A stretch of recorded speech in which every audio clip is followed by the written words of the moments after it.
లేనిపోని మాటలు, మోయలేని నిందలు అడుగడుగున బ్రతుకులో భాగమాయినా ఏమి చేయలేవంటూ, ఏది చేత కాదంటూ పలుకువారి మాటలే కృంగదీసెన.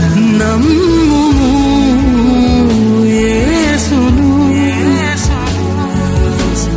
చేయి పట్టి నడుపును, చేరుము సిలువను, చేరదీసి నిలుపును. ఎందుకంత దుఃఖము, ఎందుకంత కలవరం, ఎందుకంత వేదన?